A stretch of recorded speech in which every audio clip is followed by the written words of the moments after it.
기독교 강요 8번째. 프랑스 왕 프란시스 1세에게 드리는 헌사 2. 핍박을 받고 있는 신앙 동지들을 위한 탄원. 그러므로 무적에 패하시어 이 주장에 대해 폐하께서 충분한 심리를 해주시도록 요구하는 것이 부당하다고 생각되지 않습니다. 지금까지 혼란 속에서 이 주장은 전혀 법질서를 따라 취급을 받지 못하였으며 또한 법적으로 신중하게 다루어지기보다는 오히려 난폭한 격정에 따라 대우를 받아왔습니다. 때론 신앙의 자유가 법적으로 보장되기 위해 노력해야 될 필요가 있습니다. 예를 들어 공산주의 국가나 이슬람 국가나 불교가 다미넌트한 국가에서는 신앙의 자유가 없어요. 법적으로 있다 해도 현실적으로 없는 경우도 굉장히 많습니다. 그래서 법으로 제도화되는 게 이제 굉장히 중요합니다. 이제 확대 적용하면 미국의 동성애자들이 사실혼 관계에서 동성 결혼을 할 수 있음에도 불구하고 결국 법으로 만든 이유가 제도화돼야 그들이 보장받는 게 있고 얻을 수 있는 게 있기 때문에 그렇죠. 그래서 기독교도 개신교의 신앙의 자유도 그렇게 법적으로 보장을 받는 것이 필요합니다. 그래서 때로 영국으로 하면 청교도 혁명이란 게 일어납니다. 영국이 하도 청교도들을 핍박하니까 나중에는 청교도인들이 혁명을 일으켜서 무혈혁명이죠. 그렇게 일으켜서 신앙의 자유를 인정받기도 합니다. 그러나 이것 때문에 내가 안전하게 조국으로 돌아가는 길을 얻기 위해 지금 사적인 변호를 마련하고 있는 것으로 생각지 마옵소서. 사람마다 조국에 대하여 당연히 품어야 할 그런 애정을 나 역시 느끼고 있으나 현재와 같은 사정 하에서는 조국에 잊지 못함을 조금도 유감으로 생각지 않습니다. 나는 오히려 그리스도의 주장이자 모든 신자가 공통적으로 가지고 있는 주장을 지금 변호하려는 것뿐입니다. 이 주장은 현재 폐하의 나라에서 완전히 찢기고 유린당하여 가장 비참한 상태에 놓여 있으며 이것도 폐하의 승인도 없이 어떤 바리새인들의 횡포에 의해서 자행되고 있습니다. 칼빈이 개신교 종교개혁자로서 카톨릭이 다수인 프랑스에서 핍박을 받아 결국 스위스에서 살고 죽었죠. 이 칼빈이 카톨릭 교도들을 바리새인이라고 이렇게 비유적으로 부르고 있습니다. 그러나 어떻게 해서 이런 일이 생기게 되었는가를 지금 여기서 말하려 하지는 않으나 우리의 주장이 어려운 상태에 놓여 있는 것만은 확실한 사실입니다. 이는 비록 그리스도의 진리가 근절되고 파멸되지 않았다 하더라도 불경건한 자들의 득세로 인하여 그것이 감추어지고 매몰되어 불명예스러운 것으로 되어버린 때문입니다. 그리고 가련하고 어린 교회는, 이때 어린 교회는 개신교회를 말하는 거죠. 잔인한 학살로 인하여 쇠잔하여지고, 프랑스의 성 바들롬의 대학살 같은 경우는 하루에 10만 명이 학살됐다는 주장도 있습니다. 혹은 추방당하고 혹은 위협과 공포에 압도되어 감히 입 한 번 열지 못하고 있는 실정입니다. 더욱이 그들은 상습적인 분노와 광란으로 이미 흔들리고 있는 벽을 계속 쳐서 그들이 시작한 그 일을 기어코 끝장내고야 맙니다. 한편 그러한 광포에 맞서 교회를 변호하려고 나서는 사람은 단 한 사람도 없습니다. 그러나 진리를 가장 사랑하는 것처럼 보이려는 자들이 있기는 하나 저들은 다만 무지한 사람들의 그 잘못과 무분별을 용서해야 한다고 생각할 뿐입니다. 그리하여 이 온건한 사람들은 그렇게 말함으로써 그들이 알고 있는 오류와 무분별을 하나님의 가장 확실한 진리라고 부르며 그리스도께서 하늘나라에 지혜의 신비를 주시기에 적합하다고 생각하여 조금도 멸시하지 않으신 지성 있는 사람을 무지한 사람들이라 부르고 있습니다.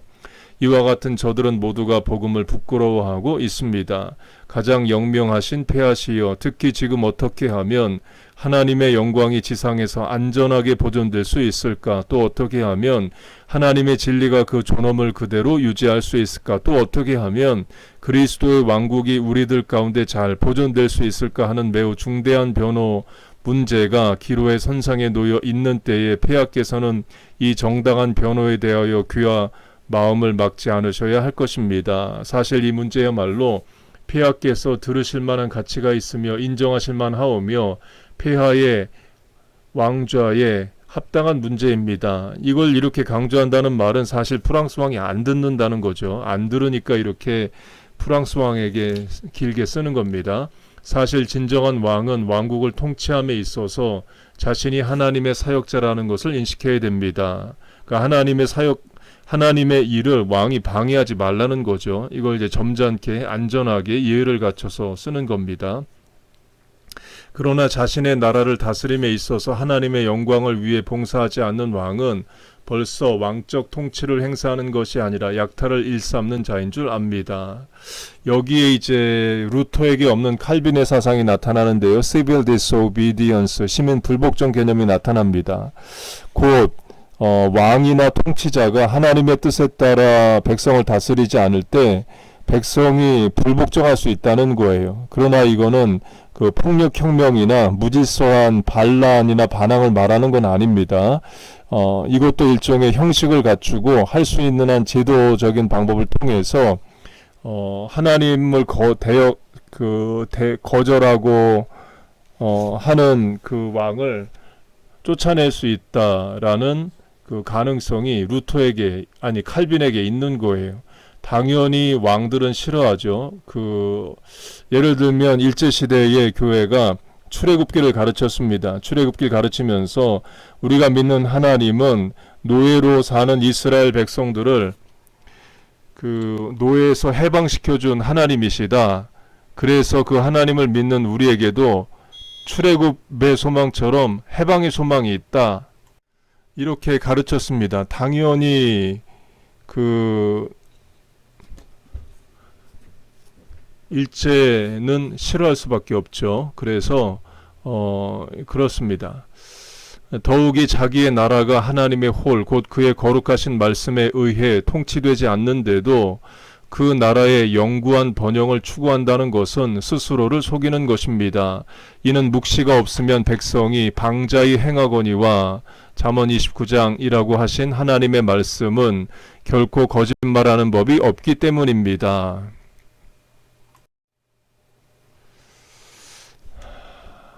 그리고 폐하께서는 우리의 비천함을 경시한 나머지 우리의 주장을 들으시려는 노력을 단념하지 않으시기 바랍니다. 사실 우리가 얼마나 보잘것없는 미천한 소인이라는 것을 너무도 잘 알고 있습니다. 물론 우리는 하나님 앞에서 비참한 죄인들이며 사람들 앞에서는 가장 경멸받는 존재입니다. 그러니까 당시 개신교인들이 유럽 사회에서 이제 멸시를 받았다는 거죠. 그리고 만일 폐하께서 부르시고 싶다면 우리를 이 세상에서 배설물이나 찌꺼기라고 불러도 무방하며 이보다 더 추악한 이름을 붙여도 마땅한 존재입니다. 일부 국가의 왕들이 개신교도들을 미워하고 죽인 이유 중 하나는 기존의 질서를 뒤집어 엎고 새로운 교회를 세운다는 것은 어떤 새로운 질서를 만드는 사람들이 될 수 있기 때문에 그렇습니다. 이들의 사상은 종교개혁, 혁명이라고도 바꿀 수 있죠. 그렇게 되면 전술한 대로 왕이 마음에 안 들면 왕을 바꿀 수 있는 사람들까지도 되기 때문에 그래요. 1000년이 넘게 내려온 중세의 질서를 바꿀 사람들이면 왕정도 바꿀 수 있는 거죠. 그래서 왕들은 옳고 그름보다도 체제 유지, 질서 유지, 안정 이런 걸 더 선호할 수 있습니다. 이와 같이 하나님 앞에서는 다만 그의 긍휼 밖에는 자랑할 것이 아무것도 없으며 오직 이 긍휼로 말미암아 우리는 아무 공로 없이 영원한 구원의 소망을 얻었습니다. 그리고 사람 앞에서도 우리의 연약한 것 이외에는 아무것도 없으며 이 연약하다는 사실을 고백하는 것조차 그들에겐 최대의 수치가 아닐 수 없습니다. 그러나 우리의 교리는 세계의 모든 영광 위에 우뚝 솟아나야 하며 일체의 세상 권세가 정복할 수 없는 것이어야 합니다. 그 세상 권세 왕권으로 개신교 핍박하지 말라는 거죠. 그것은 이 교리가 우리에게서 나온 것이 아니라 살아계신 하나님과 그리스도에게서 나온 것이기 때문에 곧 개신교를 핍박한다는 것은 결국 하나님께 도전하는 것이 된다 이렇게 말하는 겁니다. 성부께서는 이 그리스도를 왕으로 세우시고 바다에서부터 바다까지와 강에서부터 땅끝까지 다스리도록 하셨습니다.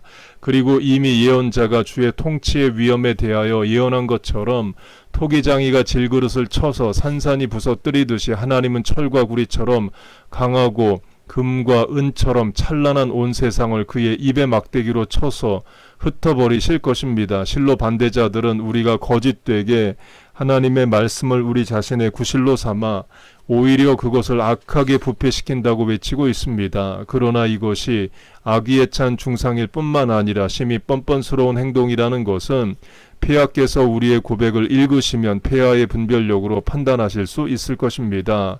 그러나 우리는 여기서 폐하의 열심과 관심을 일으키기 위해서 혹은 적어도 우리의 신앙 고백을 읽을 수 있는 길을 마련해 드리기 위해서 무엇인가 더 말씀드려야 하겠습니다.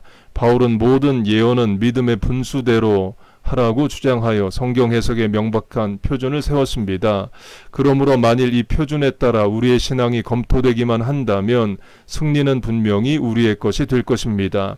우리가 하나님의 옷을 입기 위하여 일체의 덕을 벗어버렸다는 것, 하나님에 의해 생명의 충만함을 얻기 위해 우리에게는 어떠한 선도 없다는 것, 바로 하나님이 주시는 자유를 얻기 위해 우리가 죄의 노예라는 것, 우리가 바로 하나님의 빛을 받아야 할 눈먼 자라는 것, 우리는 하나님에 의해 바로 세워져야 할 절름발이라는 것, 우리가 바로 하나님의 도우심을 받아야 할 약한 자라는 것, 그리고 하나님만의 영광을 받으셔야 하며 하나님 안에서 우리 자신을 자랑하도록 하기 위하여 자랑의 모든 기회를 우리에게서 제거하셨다는 것, 이러한 사실을 인식하는 것보다 더 신앙과 일치하는 것이 무엇이겠습니까? 우리가 이러한 사실과 이와 비슷한 것을 말하면 반대자들은 우리의 말을 가로막고 그것은 자연의 맹목적인 빛, 가공적인 준비, 자유, 의지, 영원 구원의 공로가 되는 선행, 그리고 일체의 공덕까지도 무너뜨리는 것이라고 불평합니다. 왜냐하면 저들은 일체의 선, 덕, 의, 지혜에 대한 찬양과 영광이 전적으로 하나님께 돌려져야 한다는 것을 용납할 수 없기 때문입니다. 그러나 어떤 사람이 생명의 샘에서 물을 너무 많이 마셨다고 책망받았다는 말을 우리는 아직 한 번도 들어본 적이 없습니다. 이와는 반대로 우리는 스스로 물을 저축지 못할 터진 웅덩이를 판 사람들이 책망을 받을 것을 알고 있습니다. 더욱이 그리스도를 우리의 형제요 화목자로 믿는 곳에 하나님이 화목케 하시는 아버지가 되신다는 것을 확신하는 것과 또 우리에게 말로 표현할 수 없는 큰 사랑으로 우리를 사랑하셔서 자기 아들을 아끼지 아니하시고 모든 사람을 위하여 내어주신 그 하나님으로부터 일체의 번영과 축복을 기대하는 것보다 더 신앙에 적합하고 또 신앙과 일치하는 것이 무엇이겠습니까? 성부께서 그리스도를 우리에게 선물로 주신 데 대하여 생각하고 이 그리스도 안에 감추어져 있는 보물 곧 구원과 영생에 대하여 확실한 기대를 가지는 것보다 더 신앙과 일치하는 것이 무엇이겠습니까? 여기서 그들은 우리를 반대하며 그러한 신뢰의 확신은 오히려 교만과 억측에서 벗어날 수 없는 것이라고 떠듭니다. 그러나 우리 자신에게서는 아무것도 기대해서는 안 됨과 동시에 하나님에게만 모든 것을 기대해야 합니다. 또한 우리는 주님을 자랑하기를 배우는 일을 위해서 우리의 모든 헛된 자랑을 내버립니다. 이 이상 더 무슨 말을 하겠습니까? 가장 위대하신 폐하시여 우리가 주장하는 모든 부분을 자세히 살펴주십시오. 만일 우리가 우리 소망을 살아계신 하나님께 두고 또 유일하신 참 하나님과 그의 보내신 자 예수 그리스도를 아는 것이 곧 영생이기 때문에 우리가 이를 위하여 수고하고 진력하는 것임을 폐하께서 확실히 발견하지 못하신다면 그때는 우리를 악한 사람들 중에 가장 악한 사람들로 생각하십시오. 이러한 소망들 때문에 우리 중 어떤 이들은 쇠사슬의 결박을 당하고 어떤 이들은 채찍을 맞고 어떤 이들은 웃음거리로 질질 끌려다니고 어떤 이들은 인권을 박탈당하고 어떤 이들은 잔인하게 고문을 당하고 어떤 이들은 이를 피하여 달아난 이들도 있습니다. 그러니까 개신교가 유럽에서 이제 핍박을 받았다는 거죠.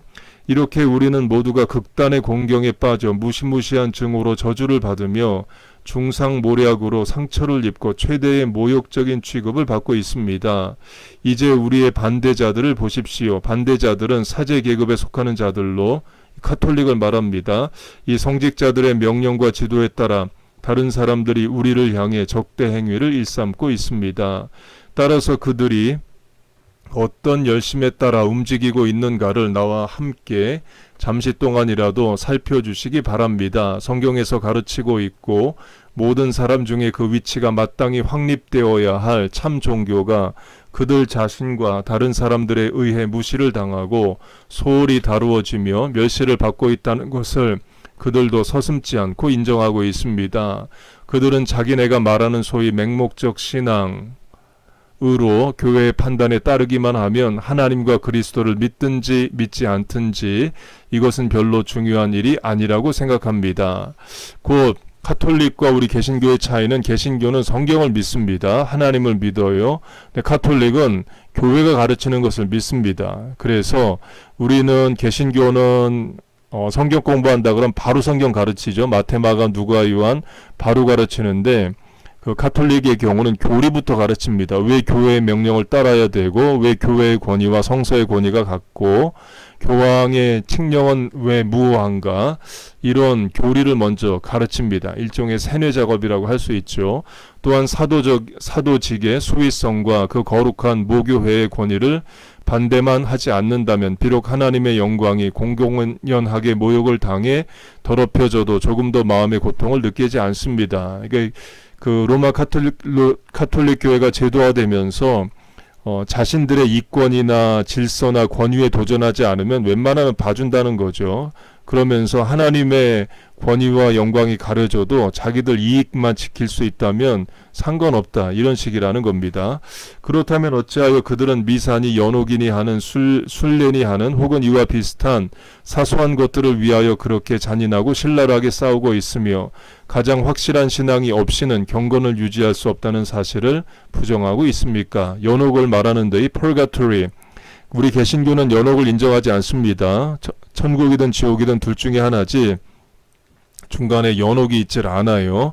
그래서 카톨릭에 있어서는 사람이 죽기 전에 모든 죄를 다 회개할 수 없습니다. 왜냐하면 어릴 때 지었던 죄가 있고 그것은 기억도 못하는 과거의 죄가 될 수 있죠. 그러면 연옥에 가서 그 죄를 다 해결하고 천국에 올라가는 거예요. 성경에 없는 거고 개신교엔 그걸 믿지 않습니다. 예를 들면 예수님 십자가 지실 때 한편 강도, 주로 오른쪽이라고 말하는 한편 강도가 인간적으로 볼 때는 뻔뻔한 요구를 합니다. 그렇게 죄짓고 살고 세상법으로도 죽으라고 말해서 십자가에 달려지는 사형수가 예수님에게 Remember me, 나를 기억해달라 이런 말을 합니다.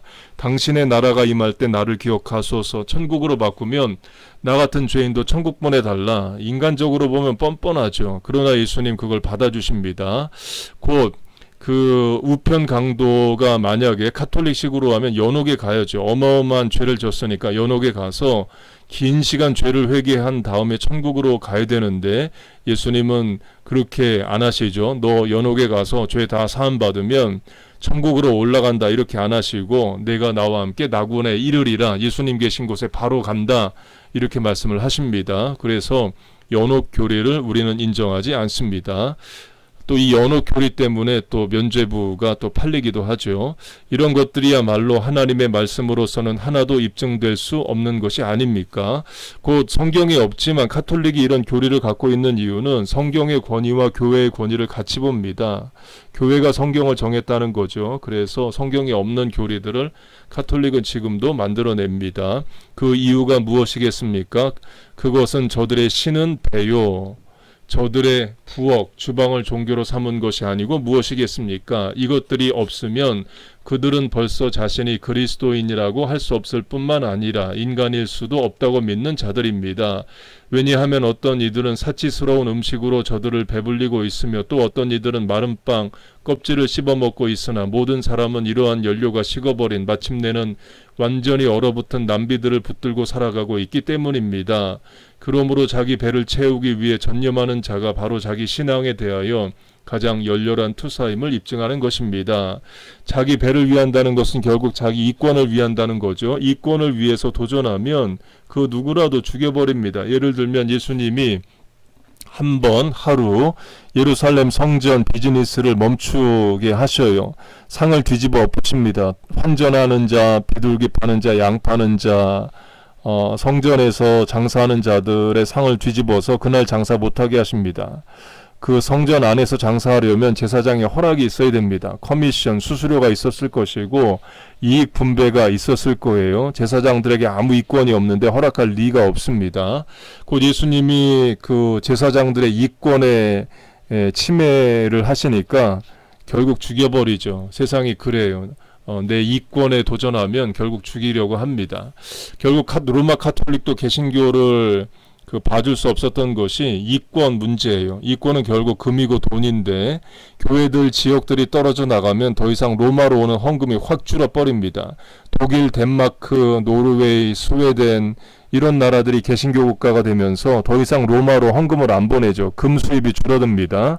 그래서 결국 어떻게 되냐, 새로운 시장을 개척합니다. 남미 개척을 해서 엘도라도, 금을 찾아가서 남미에서 금을 잔뜩 가지고 오죠. 그게 카톨릭의 또 선교가 됩니다. 결국 종교개혁은 로마 카톨릭으로 하여금 남미 선교를 하게 만들어요. 새로운 시장, 금을 얻을 수 있는 시장을 개척하게 됩니다.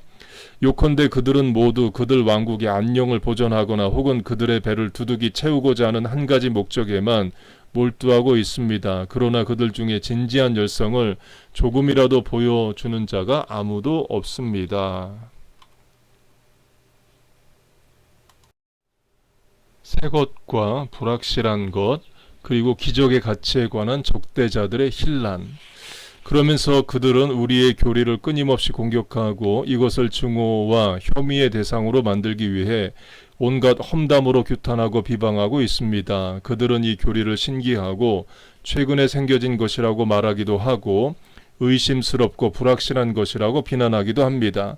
이는 예수님도 마찬가지셨죠. 유대교에서 볼 때 예수님으로 말미암는 새로운 종교, 분파가 생겨난 것으로 여겨졌습니다. 마치 로마 카톨릭 1000년 중세 서유럽에 내려왔는데 개신교회가 생기는 것처럼 유대교에서 예수님이 유대교를 비판하면서 새로운 또 다른 유대교 또는 그리스도교를 만드는 것이 그 유대 종교 지도자들에게는 이제 도전이 되는 거죠. 그래서 이제 비난하고 결국 예수님을 죽입니다.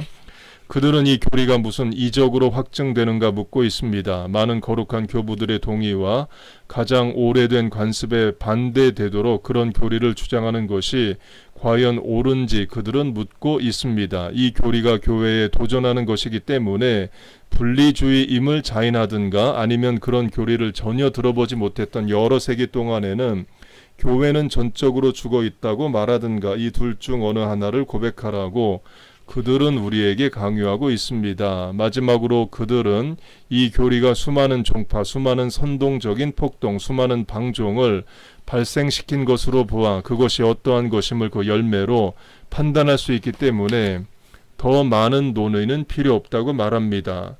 물론 경신하는 무리들, 무지한 무리들 앞에서 우리의 버림받은 주장을 모욕하기란 매우 쉬운 일입니다.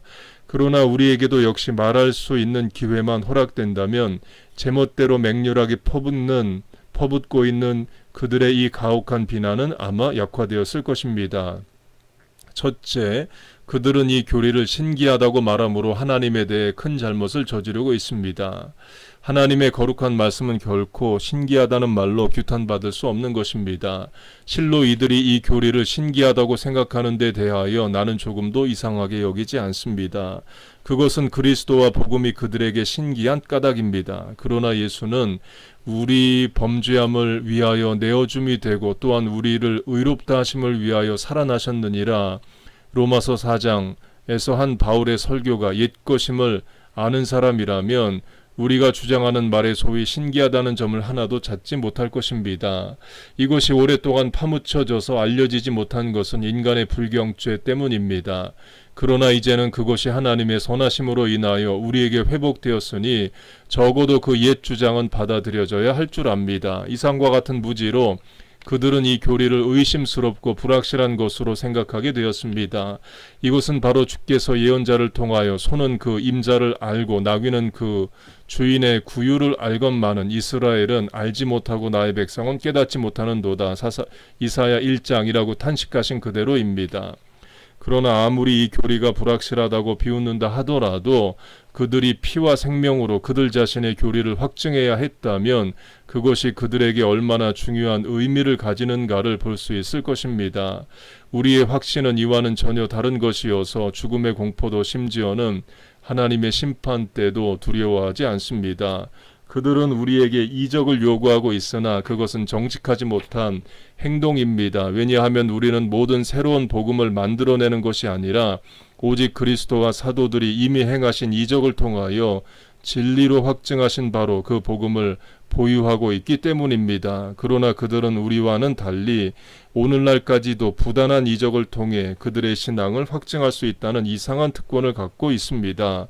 그런데 그들이 주장하는 이적이란 본래는 잘 안정되었던 마음을 오히려 불안하게 만드는 것으로 그러한 것들은 우스꽝스럽고 경박하며 허망하고 거짓된 것들입니다. 비록 그 이적들이 진귀한 것이었다 해도 하나님의 진리를 반대하는 데는 아무런 소용도 없는 것들입니다. 그 이유는 하나님의 성호는 언제 어디서든지 이적 혹은 자연의 일반 질서에 의해 경외함을 받아야 하는 까닭입니다. 만일 이적의 정당한 목적과 그 효용을 성경이 가르쳐주지 않았더라면 아마 그들은 이 미망은 한층 더 과장되었을 것입니다. 그러므로 마가는 사도의 설교 다음에 오는 여러 가지 이적들을 그 설교를 확증하기 위하여 행해진 것이라고 말하였으며 누가 또한 주께서 저희 손으로 표적과 기사를 행하게 하여 주사 자기 은혜의 말씀을 증거하시니 라고 말하였습니다. 이와 똑같은 말씀을 또한 다음과 같은 사도의 주장에서도 볼 수 있습니다. 즉 이 구원은 처음 주로 말씀하신 바요 들은 자들이 우리에게 확증한 바니 하나님도 표적들과 기사들과 여러 가지 능력과 및 자기 뜻을 따라 성령에 나눠주신 것으로서 저희와 함께 증거하셨느니라.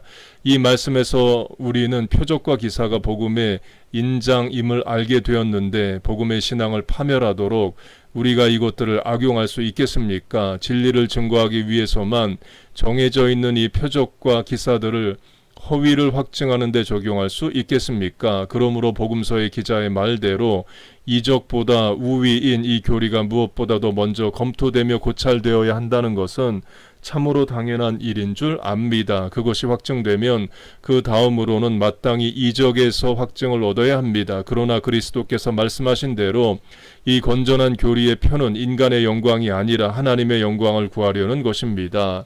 그리스도께서 이 교리의 시험을 확증하셨기 때문에 이적이 하나님의 이름의 영광을 돌리는 것보다 어떤 다른 목적에 적용된다면 그것은 부당한 것입니다. 사탄에게도 이적이 있다는 것을 마땅히 기억해야 됩니다. 마귀도 기사와 이적을 일으키죠.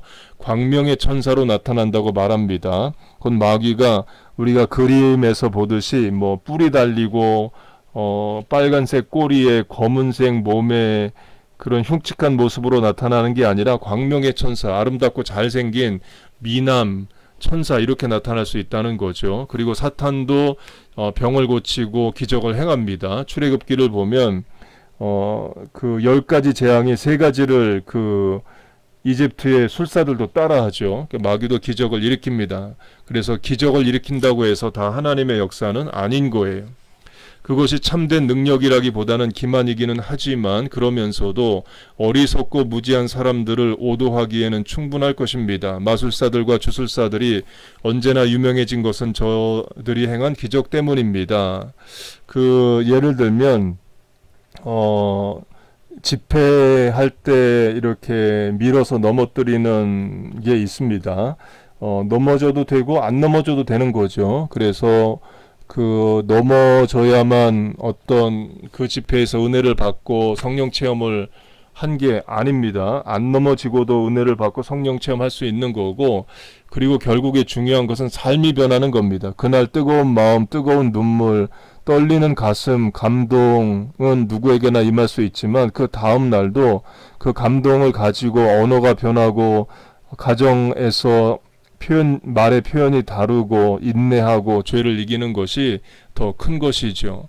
그래서 그날 부흥회 때 떨리는 마음, 뜨거운 눈물만을 의지하게 되면 또다시 다음번 부흥회를 기다리거나 기도원 집회만을 기다리고 일상의 삶에서는 맹숭맹숭하고 은혜를 못 받는다. 평상시 주일 예배에는 은혜가 못 찾는다 이렇게 하고 또다시 부흥회나 산상 기도회만 바라보게 됩니다. 은혜를 받는 이유는 일상의 삶의 변화를 위한 것이죠. 우상 숭배는 사람들을 놀라게 하는 저들의 이적에 의하여 조장되었던 것이다.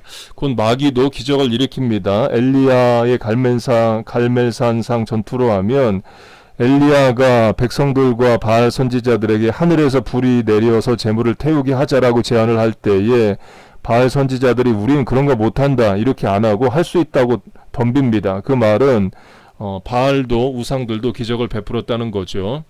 그러나 이것들은 마술사와 우상 숭배자들의 미신을 우리에게 시인시키기에 충분하지 못합니다.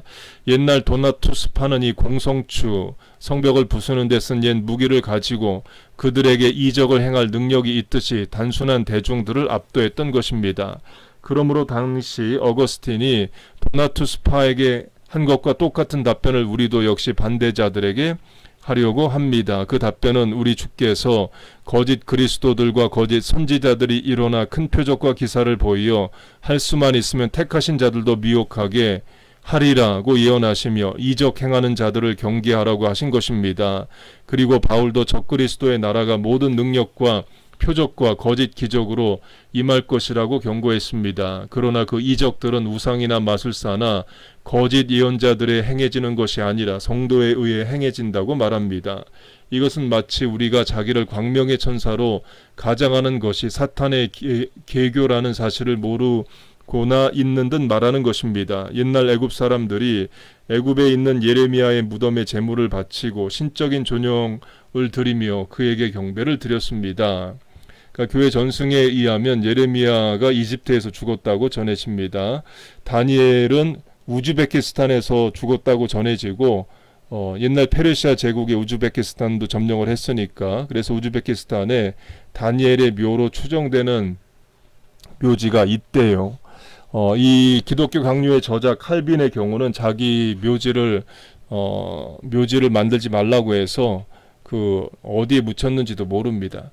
이것이야말로 하나님의 거룩한 예언자를 우상 숭배의 목적으로 악용하는 것이 아니겠습니까? 더욱이 그들은 그의 무덤을 이렇게 숭배한 대가로 뱀에게 물려도 나음을 얻게 된다고 생각하였던 것입니다.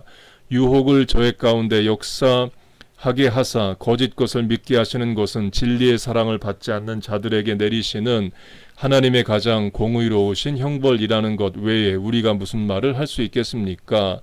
그러므로 이적은 결코 없는 것이 아니며 오히려 이것은 확실하여 조롱거리가 될 수 없는 것입니다. 그러나 소위 반대자들이 말하는 이적은 다만 사탄의 미혹에 지나지 않는 것으로 그것은 사람들로 하여금 참된 하나님께 대한 진정한 예배를 떠나서 허망한 데로 떨어지게 하는 것들입니다.